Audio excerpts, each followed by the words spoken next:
कांता बहन की दो बहुएं थी, बड़ी कल्पना और छोटी प्रिया। कल्पना का जैसा नाम वैसा ही काम। सारा दिन कल्पनाओं में रहती, ना कोई काम करती न कोई धाम। अरे कल्पना बहू, जरा अच्छी सी चटनी पीस दे, आज कुछ मजेदार खाने का मन है। पेट में जलन हो जाएगी माँ जी बुढ़ापे में, और वैसे भी मेरा काम करने का वक्त शाम का है, अब प्रिया को ही बोल दो। इतना कहकर कल्पना वहाँ से चली जाती है। कांता कल्पना के ऐसे रवैये से काफी परेशान रहती है। मैं बना देती हूँ माँ चटनी, ऐसा बोलकर प्रिया माँ को चटनी बनाकर प्लेट में खाने को देती है कि तभी वहाँ कल्पना आ जाती है। अरे वाह चटनी, जरा चख कर तो देखो, बड़े दिन हो गए। अरे नहीं बहू, तू तो रहने ही दे चटनी खाना, पेट में जलन हो जाएगी।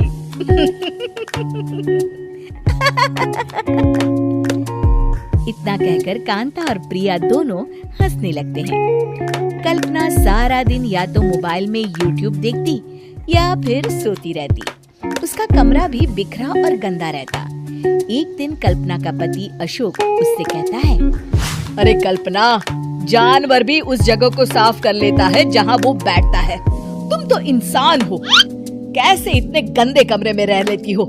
देखो सारा सामान यहाँ वहाँ बिखरा पड़ा है। ज्यादा अपनी माँ का बोल ना बोलो। हाँ, कमरा तुम्हारा भी तो है, गंदा लग रहा है तो साफ कर लो। पता नहीं तुम्हारे साथ मैं कैसे जिंदगी बिताऊंगा। इतना कहकर अशोक वहाँ से चला जाता है। कल्पना बस खाना खाने कमरे से बाहर आती और फिर से कमरे में चली जाती। इससे कांता बहन काफी परेशान रहती। एक दिन प्रिया कांता से कहती है, माँ, मैं सारा दिन काम करके थक जाती हूँ, आप कल्पना दीदी से कहिए ना कि सुबह और शाम का काम बांट ले। मैं तो अब सिर्फ एक वक्त का ही काम करूँगी। हाँ। अरे तू वो भी ना करना, एक बहू तो कामचोर थी ही, दूसरी भी आ गई काम ना करने के बहाने लेकर। तभी वहाँ प्रिया का पति रमेश आ जाता है। माँ, मैं देख रहा हूँ भाभी कोई काम नहीं करती, प्रिया सारा दिन घर और रसोई का काम करती है, अब कुछ करो ना माँ। कांता मन में कुछ सोचती है और कल्पना के पास जाती है। कल्पना फोन पर मेकअप करना देख रही होती है। कल्पना, तुम सारा दिन बस मोबाइल देखती हो, घर का कोई काम भी कर लिया करो। प्रिया सारा दिन काम करके थक जाती है। आज से मैंने फैसला किया है, एक वक्त का काम तुम करोगी, सुबह का खाना तुम बनाओगी और रात का प्रिया। आप लोगों ने काम को हवा बना रखा है। अरे पता नहीं थोड़ा सा ज्यादा काम करने में आप लोग घबरा क्यों जाते हैं। और हाँ, बहुत ज्यादा प्रिया की तारीफ मत करिए मेरे सामने, बड़ी बहू तो मैं ही रहूंगी। मैं कुछ नहीं जानती, कल सुबह मुझे वक्त से खाना चाहिए, रसोई में आ जाना, वरना कल से तुझे खाना नहीं मिलेगा। अगली सुबह कल्पना रसोई में नहीं आती है।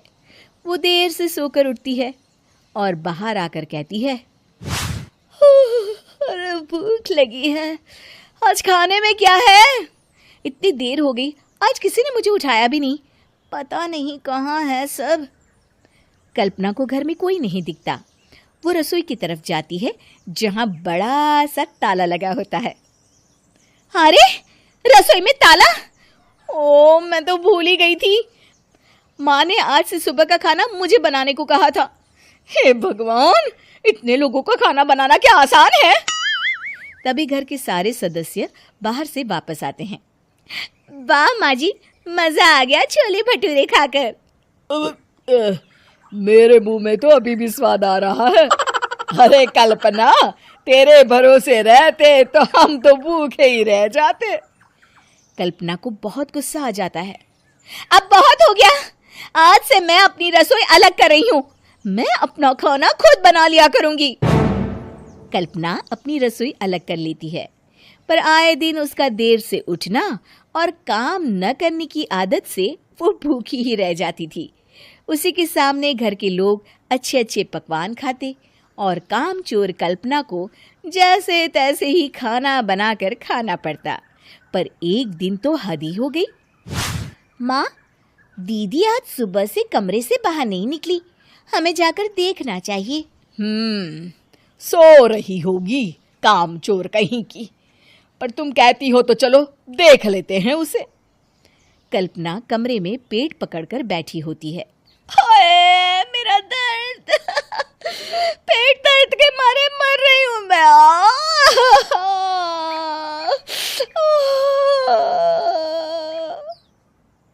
अरे दीदी क्या हुआ, पेट में दर्द क्यों हो रहा है? डॉक्टर को दिखाया आपने? माँ, कल्पना खड़ी होती है और माँ जी के पास आती है।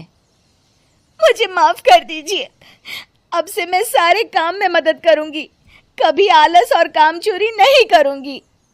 हाँ वो तो ठीक है, लेकिन अचानक क्या हो गया जो तू काम करने को तैयार हो गई? काम चोर कल्पना। माँ, लगातार बासी और उल्टा पुल्टा खाना खाने के कारण मेरे पेट में इन्फेक्शन हो गया है। काम न करना पड़े इसलिए मैं 2 दिन का खाना एक दिन ही बना लेती थी। बासी और खराब खाना खाने के कारण लेने के देने पड़ गए। पेट में दर्द हो रहा है। चलो अच्छा हुआ, देर आए दुरुस्त आए।